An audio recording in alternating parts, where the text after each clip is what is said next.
Now, let us go back over here. Supposing we choose, we make a further simplification, choose E1x is equal to E2x and E1y is equal to E2y, right. That is one way of making sure, I mean, so what will this together imply? Theta is equal to theta 1 is equal to theta 2, phi 1 is equal to phi 2, right. Now, once, but I have not said anything about Ez, right. Now, the final thing that is left is to look at the reflection coefficient. So, let us look at the reflection coefficient over here. What does this reflection coefficient look like? So, K1z is there and an H2z is there, K2z is there and a H1z is there. Epsilon 1 is equal to epsilon 2, so forget it. So, let us just look at the numerator, right. Now, K1z, what was K1z? Here, right. K1z has this expression over here. So, let us write it down over here. So, I have omega square root mu 1 epsilon 1, okay, then square root of E1, actually just let us just write it as, so this is square root of E1z H1z, right, and cos of theta 1. This is my what? K1z multiplied by H2z epsilon 2 minus, I can write the whole same thing again, mu 2 epsilon 2 square root of E2z H2z cos theta 2 H1z epsilon 1. This is the numerator. Now, we are nearly there. By choosing E1x is equal to E2x, E1y equal to E2y, I get to fix the angles to be equal, right. So, now in this expression what all comes out common, right. So, this simplifies to, so let us just write proportional to, this is square root of E1z H1z and E1z is equal to H1z, right. So, I can call this simply E1z, H2z is the same as E2z. So, this is E2z minus E2z H1z, sorry, let us H also we will call it as E only, which is what? Did I have to specify a particular angle? I have managed to make sure that this reflection is 0 at every angle, right. Where is the trick then? Where is the catch? I have made almost everything equal. Epsilon 1 is equal to epsilon 2, mu 1 equal to mu 2, that helped me to get rid of all of these factors over here. But where is the, how is the medium 2 different from medium 1? I fixed even over here, I even fixed these guys to be the same. Where is the free knob? If everything is equal, then there is no interface. Huh? The z part, right. I have not said anything about the z part because I got E1 multiplied by E2 and E2 multiplied by E1. So, whatever value they are, it cancelled out. So, this was in the case of Tm. If you look at the expression for Te, same thing you will notice happening over here, a K1z and a E2z over here. So, here also I will get a E1z from the first term and then the E2z. Similarly, I will get a E2z from here and a E1z. So, I am going to get this equal to 0, the reflection coefficient for Tm and T polarization. So, it's polarization independent reflection coefficient at any incident angle. And how did I get that any incident angle? By this choice of stretching parameters, right.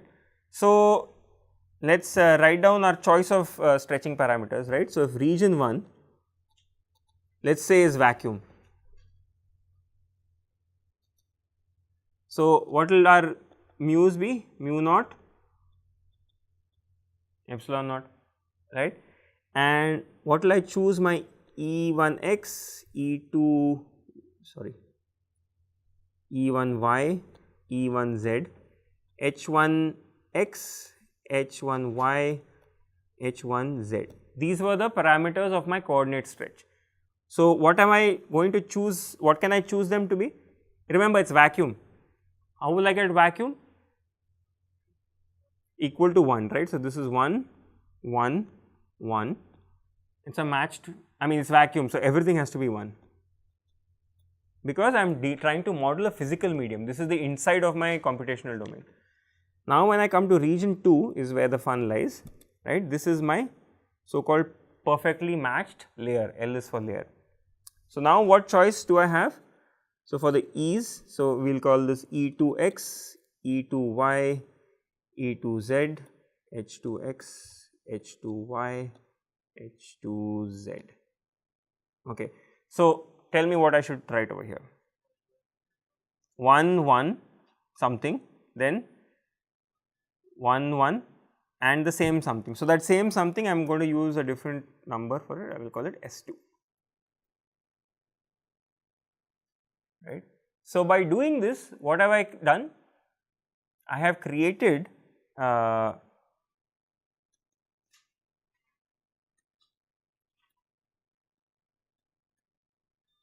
interface with 0 reflections,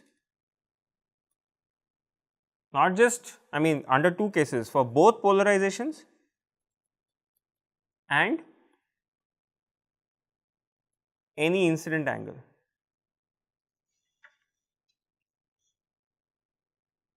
Right, it is almost like magic.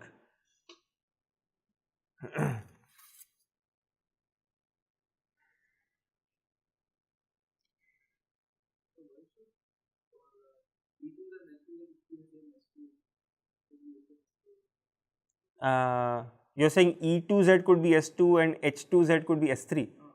Actually, we have defined this a few slides ago. The meaning of perfectly matched was when this was made equal. Okay, this gives us, it simplifies our life.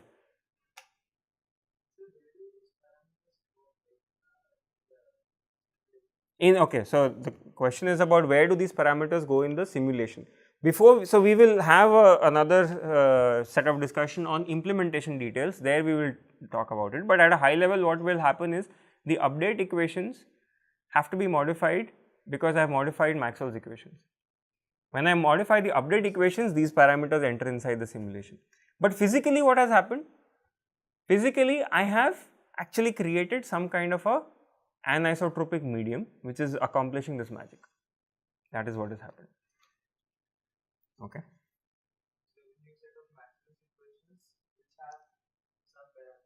Yeah. S2 outside, yeah, exactly, yeah. Okay. So, this is what we do. Now, so far I have not told you anything about what this S2 should be. Okay. So, that is actually something that is in our hands. So, let us sort of summarize this PML theory over here. This S2 parameter over here, where does it appear? It is this guy, right? Right. So, when I write down over here Kz was equal to omega square root mu naught epsilon naught, because I am matching it to vacuum, right, and then I had a S2 cos theta, that is what my wave was. Okay. This is in our hand. Now, a wave that is travelling, a wave has travelled from our simulation domain over here. Okay, let us call this the z axis. A wave has travelled like this, and there is no reflection, as we have seen, there is no reflection. So, that wave has to go somewhere. So, it has now, it is travelling in the PML layer, it is travelling, and its propagation constant along the z direction has this k2z over here. And what do I want for this? I mean, even this PML layer that I have introduced over here, this has to, it has to be a finite layer, right? So, I mean, I have to stop it at some place. So, how should I choose this S2 such that it decays? That means S2 should be, no, S2 should not be close to 0.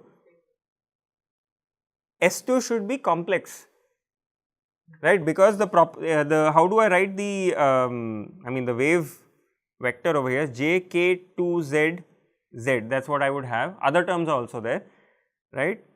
Now, if I make this complex, right, if I make this as p plus jq, then what happens, right, and this whole thing is, let us say, some k naught, right. So, then this becomes e to the j k naught p cos theta e naught minus k naught q, there is a z over here, z cos theta. That means, as the wave is travelling in plus z over here, it decays. So, what has happened is that it is entered inside at z equal to 0 is the interface, right. At z equal to 0 it is entered. Now, as z increases, its value decreases, right. So, if I were to plot as a function of z what the PML is actually accomplishing, let us say that this is z is equal to 0 and this is like the amplitude of the wave, this enters inside, it begins to decay,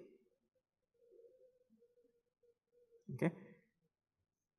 This is my PML thickness, right. So, it has decayed and there is no reflection, right. So, R is equal to 0, okay. But what do you have to ensure? You have to ensure that the width of this PML layer, which is in your hand, had better be large enough that the wave decays inside the wave. Supposing it does not, supposing you have only so much RAM on your computer and you can only fix a thin layer. So, then what can happen is, let us redraw it over here, shorter. So, it came over here, it decayed, then what? Then first of all, so z equal to 0, first of all I need to now impose a boundary condition here, otherwise how will I terminate the wave? So, what boundary condition can I do? Robin boundary condition, what did you say? Yeah, our usual ABC, absorbing first order ABC, I can apply it over here, that works anyway for, I know it does not work for evanescent waves, but still it does something. So, I can impose a ABC over here, because I have to specify something. So, there will be some reflection. Now, as there is some reflection, this will further decay.